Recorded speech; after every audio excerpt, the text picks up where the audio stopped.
लेकिन जो मेन समस्याएं कुछ हैं जो मैं आपके सामने रखना चाहती हूँ। एक तो हमारा हॉस्पिटल है सर जुलाना में, उसमें जो पद है वो 7 डॉक्टर्स के हैं, लेकिन उसमें 2 ही डॉक्टर हैं जो अभी कार्यरत हैं। और जो प्रेग्नेंट महिलाएं हैं जब वो आती है ना, तो वहाँ पे अल्ट्रासाउंड की मशीन है ना, वहाँ पे रेडियोलॉजिस्ट का कोई प्रबंध है। बहुत बार महिलाओं ने भी मेरे को शिकायत की है कि जब भी प्रेगनेंसी में उनको जाना पड़ता है, कई बार तो बिना डॉक्टर्स के भी वहाँ हॉस्पिटल में डिलीवरी करनी पड़ती है, क्योंकि वो ड्यू डेट उनका पास होता है और इमरजेंसी में जब जाते हैं। मैं लास्ट जब लोकसभा था उसमें जो हमारे स्वास्थ्य मंत्री थे केंद्रीय मनसुख जी, उन्होंने बताया था कि पूरे प्रदेश में नहीं पूरे देश में जो अनुपात है हमारे डॉक्टर्स का वो 800 के ऊपर 1 डॉक्टर है, लेकिन जो WHO के जो मानक है वो 1000 के ऊपर 1 डॉक्टर है। तो उस हिसाब से अगर हम देखें तो जो आंकड़े जो बोल रहे हैं और जो हकीकत जो बयां कर रही है वो दोनों बहुत अलग हैं। तो मैं मंत्री जी से भी दरखास्त करूंगी कि हमारे जुलाना में, क्योंकि 2 लाख की आबादी है और 1 हॉस्पिटल है, अगर उसको भी हम अच्छे से नहीं रख सकते, और ये तो बहुत जरूरी सुविधाएं है सर। आपको पता है कि हम डॉक्टर्स को भगवान मानते हैं, वहाँ पे जिंदगी मिल भी जाती है और जिंदगी चली भी जाती है, और अगर वहाँ पे भी ऐसी सुविधाएं नहीं है तो वो बहुत दुख की बात है मेरे लिए भी और पूरे प्रदेश के लिए भी। दूसरा सर, साफ सफाई का भी वहाँ पे बहुत इश्यू है, क्योंकि मैंने वहाँ पे विजिट किया था तो वहाँ पे सफाई का जो प्रबंध था वो बिल्कुल लग नहीं रहा था का हॉस्पिटल है कि जैसे कोई खंडर चीज है। वहाँ पे सफाई जो होनी चाहिए जिस लेवल की, क्योंकि वहाँ पे ऑपरेशन हो रहा है, किसी का कट लग गया है तो इन्फेक्शन होने के चांसेस भी बहुत ज़्यादा हो जाते हैं। तो इसका अगर हॉस्पिटल का अगर आप करवाने का काम करें तो आपका बहुत धन्यवाद रहेगा। दूसरा सर, हमारे गाँव है विधानसभा में, सादीपुर है, बूढ़ाखेड़ा है, अकालगढ़ है, तो पानी का जो स्तर है जो जमीन में वो बहुत ऊपर आ गया है। उसके कारण हजारों एकड़ जो फसल है वो लोग उगा ही नहीं पा रहे हैं, कोई भी फसल उसमें उग नहीं पा रही है। तो उसके कारण पानी की निकासी की जो समस्या है, मैं चाहती हूँ उसका भी थोड़ा समाधान हो, और उनको जो अभी तक जितना भी नुकसान जो किसानों को हुआ है उसका मुआवजा भी उनको उचित मिलना चाहिए।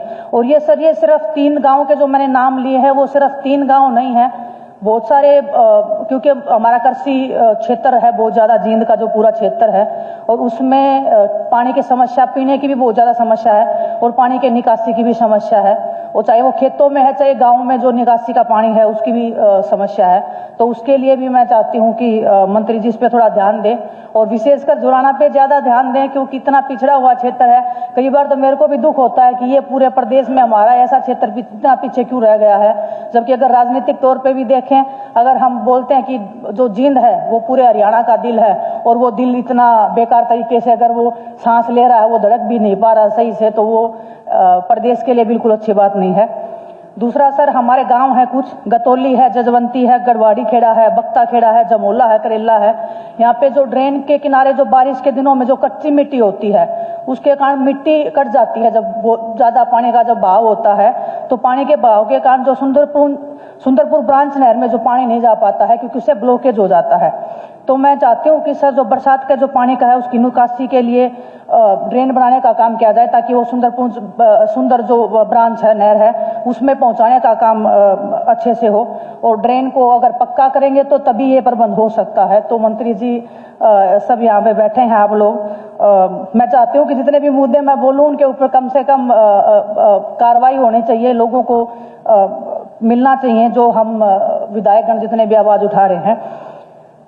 सर, एक बहुत ही जरूरी आपके सामने मैं मुद्दा रखना चाहती हूँ। मैं जुलाना में थी सर, वहाँ पे एक सड़क बन रही थी और वो सड़क ब्लॉक्स की बन रही थी। मैंने वहाँ पे गई सर, लोगों ने शिकायत की कि यहाँ पे भ्रष्टाचार का काम हो रहा है। मैं वहाँ गई, मैंने वहाँ पे जाके चेक किया, मैंने तुरंत जितने भी अधिकारी थे सबको वहाँ पे बुलाया, तो अधिकारी आए वहाँ पे, और जब मैंने चेक किया सर, उसका जो रोड़ा होता है जो मसाला डालते हैं वो 8 इंच का था पेपर में। मैंने पेपर मंगाया, उन्होंने बोला कि जी जो नॉर्मल इसका एस्टिमेट है वो 6 तक आ जाएगा सब जगह पे, लेकिन सर चेक करने के बाद में पता चला कि वो 2.5 इंच रोड़ा पूरी जगह पे मिला हुआ था। मैंने सभी अधिकारियों को दिखाया सर, मेरे पास फोटो भी हैं, वीडियोज भी हैं, सब चीजें हैं। अगर मंत्री जी चाहेंगे तो मैं सबके सामने वो रखने का काम करूंगी। इसके ऊपर सर अभी तक कोई कार्रवाई नहीं हुई है इस भ्रष्टाचार पे। और लिखित में सब दे दीजिए सर। लिखित में मैंने मंत्री जी को भी ऑलरेडी भेज दिया है। मैंने मुख्यमंत्री जी को भी, जब ये बजट स्तर पे जो चर्चा हो रही थी, तब भी मैंने अधिकारियों को ये चीज सौंपी थी। ठीक है, लिखित में दे दीजिए सर। बस इसके ऊपर मैं इतना चाहती हूँ कि मंत्री जी कार्रवाई तो करें। धन्यवाद अध्यक्ष जी।